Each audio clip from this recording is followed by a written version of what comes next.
ಸಚಿವರ ಪ್ರವಾಸಕ್ಕೂ ಮುನ್ನವೇ ವಿಪಕ್ಷಗಳು ಎಂಟ್ರಿ ಕೊಡ್ತಾ ಇವೆ ಬರ ಅಧ್ಯಯನದ ಒಂದು ವಿಚಾರವಾಗಿ. ರಾಜ್ಯದಲ್ಲಿ ಇವತ್ತಿನಿಂದ ವಿಪಕ್ಷಗಳು ಬರ ಅಧ್ಯಯನಕ್ಕೆ ಮುಂದಾಗ್ತಾ ಇವೆ. ಇವತ್ತು ಮಂಡ್ಯಕ್ಕೆ ವಿರೋಧ ಪಕ್ಷದ ನಾಯಕ ಆರ್ ಅಶೋಕ್ ಅವರು ಭೇಟಿ ಕೊಡ್ತಾ ಇದ್ದಾರೆ. ಇನ್ನು ಮತ್ತೊಂದು ಕಡೆ ವಿಜಯಪುರ ಜಿಲ್ಲೆಯಲ್ಲಿ ಜೆಡಿಎಸ್ನ ನಿಖಿಲ್ ಬರ ಅಧ್ಯಯನಕ್ಕೆ ಮುಂದಾಗ್ತಾ ಇದ್ದಾರೆ. ಇವತ್ತು ಮಂಡ್ಯಕ್ಕೆ ವಿಪಕ್ಷ ನಾಯಕ ಆರ್ ಅಶೋಕ್ ಭೇಟಿ ಕೊಡ್ತಾ ಇದ್ದಾರೆ ಬರ ಅಧ್ಯಯನಕ್ಕೋಸ್ಕರ. ಮತ್ತೊಂದು ಕಡೆ ವಿಜಯಪುರ ಜಿಲ್ಲೆಯಲ್ಲಿ ಜೆಡಿಎಸ್ನ ನಿಖಿಲ್ ಕುಮಾರಸ್ವಾಮಿ ಬರ ಅಧ್ಯಯನಕ್ಕೆ ಮುಂದಾಗ್ತಿದ್ದಾರೆ.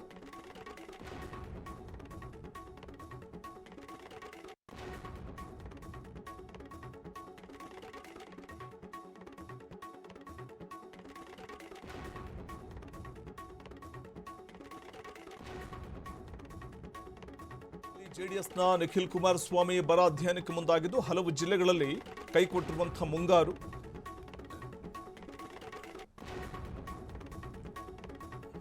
ಒಣಗಿದ ಬೆಳೆ. ಹಾಗಾಗಿ ಸಚಿವರು ಭೇಟಿ ಕೊಡುವಷ್ಟರಲ್ಲಿ ಫೀಲ್ಡ್ಗೆ ವಿಪಕ್ಷಗಳು ಇಳಿತಾ ಇವೆ.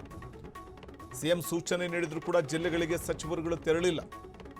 ಇನ್ನೂ ಬರ ಅಧ್ಯಯನ ಪ್ರವಾಸವನ್ನೇ ಶುರು ಮಾಡಿಲ್ಲ ಸಚಿವರುಗಳು, ಕಾಂಗ್ರೆಸ್ ಶಾಸಕರುಗಳು ಅಥವಾ ಸಚಿವರುಗಳು.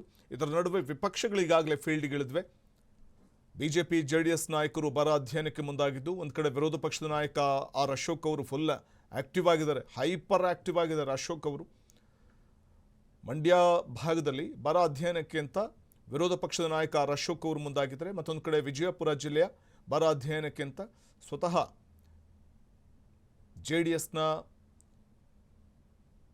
ಯುವ ಮುಖಂಡ ನಿಖಿಲ್ ಕುಮಾರಸ್ವಾಮಿ ಅವರು ತೆರಳಿದ್ದು ಬರ ಅಧ್ಯಯನಕ್ಕೆ ಮುಂದಾಗಿದ್ದಾರೆ. ಒಂದು ಕಡೆ ಮುಖ್ಯಮಂತ್ರಿ ಡಿ ಕೆ ಶಿವಕುಮಾರ್ ಅವರೇ ತಮ್ಮ ಸಚಿವರುಗಳಿಗೆ ಕಿವಿ ಮಾತು ಹೇಳಿದ್ದಾರೆ. ಬರ ಅಧ್ಯಯನಕ್ಕೆ ಮುಂದಾಗಿ ಅಲ್ಲಿ ರೈತರ ಸಮಸ್ಯೆಗಳನ್ನು, ಜನರ ಸಮಸ್ಯೆಗಳನ್ನು ಆಲಿಸಿ, ಸಾರ್ವಜನಿಕರ ಕುಂದುಕೊರತೆಗಳನ್ನು ಆಲಿಸಿ ಅಂತ ಹೇಳಿದ್ದಾರೆ. ಇಷ್ಟಾದರೂ ಕೂಡ ಇನ್ನೂ ಸಚಿವರ ಅತ್ತ ಗಮನ ಹರಿಸಿಲ್ಲ. ಸಚಿವರು ಇನ್ನೂ ಬರ ಅಧ್ಯಯನಕ್ಕೆ ತೆರಳುವ ಮುನ್ನವೇ ಈಗ ವಿಪಕ್ಷಗಳು ಎಂಟ್ರಿ ಕೊಡ್ತಾ ಇರುವಂಥದ್ದು ಬರ ಅಧ್ಯಯನಕ್ಕೆ. ಆ ಮೂಲಕ ಫುಲ್ ಆಕ್ಟಿವ್ ಆಗಿವೆ ವಿಪಕ್ಷಗಳು, ಜೆಡಿಎಸ್ ಮತ್ತು ಬಿಜೆಪಿ. ಅದರಲ್ಲೂ ಮಂಡ್ಯ ಭಾಗಕ್ಕೆ ವಿರೋಧ ಪಕ್ಷದ ನಾಯಕ ಆರ್ ಅಶೋಕ್ ಅವರು ಎಂಟ್ರಿ ಕೊಟ್ಟರೆ, ಮತ್ತೊಂದು ಕಡೆ ಜೆಡಿಎಸ್ನ ಯುವ ಮುಖಂಡ ನಿಖಿಲ್ ಕುಮಾರಸ್ವಾಮಿ ಅವರು ವಿಜಯಪುರಕ್ಕೆ ಎಂಟ್ರಿ ಕೊಡ್ತಾ ಇದ್ದಾರೆ, ಬರ ಅಧ್ಯಯನಕ್ಕೆ ಮುಂದಾಗ್ತಾ ಇರುವಂಥದ್ದು. ಸೊ ಆ ಮೂಲಕ ನೋಡಿ, ಈ ಬಾರಿ ಅವಧಿಪೂರ್ವ ಮುಂಗಾರು ಮಳೆಯಾದಂಥ ಸಂದರ್ಭ. ಆಗ ಕೇಂದ್ರ ಸರ್ಕಾರವೇ ಸೂಚನೆ ಕೊಡುತ್ತೆ ಈ ಬಾರಿ ಮಳೆ ಆಗೋದು ಕಮ್ಮಿ, ಹಾಗಾಗಿ ದೀರ್ಘಾವಧಿ ಬೆಳೆ ಬೆಳೆಬೇಡಿ ಅಂತ ಎಲ್ಲ ರಾಜ್ಯಗಳಿಗೂ ಮುನ್ಸೂಚನೆಯನ್ನು ಕೇಂದ್ರ ಸರ್ಕಾರ ಕೊಟ್ಟಿತ್ತು. ಹಾಗೆಯೇ ರಾಜ್ಯ ಸರ್ಕಾರ ಕೂಡ ಎಲ್ಲ ಜಿಲ್ಲೆಗಳಿಗೂ ನಾಡಿನ ರೈತರಿಗೆ ಮುನ್ಸೂಚನೆ ಕೊಟ್ಟಿದ್ದು, ಈ ಬಾರಿ ದೀರ್ಘಾವಧಿ ಬೆಳೆಯನ್ನು ನಿರೀಕ್ಷೆ ಮಾಡಬೇಡಿ, ಅಲ್ಪಾವಧಿ ಬೆಳೆಯನ್ನು ಮಾತ್ರ ಬೆಳೀರಿ, ಹೆಚ್ಚಿನ ಪ್ರಮಾಣದ ಮಳೆ ಆಗೋದಿಲ್ಲ ಅನ್ನುವಂಥ ಸೂಚನೆ ಕೊಟ್ಟಿತ್ತು. ಹಾಗಾಗಿ ಬಹುತೇಕ ಭಾಗಗಳಲ್ಲಿ ನಾವು ಗಮನಿಸ್ತಾ ಹೋಗ್ಬೋದು, ಕರಾವಳಿ ಮಲೆನಾಡು ಭಾಗದಲ್ಲಿ ಸ್ವಲ್ಪ ಮಳೆಯಾಗಿದೆ.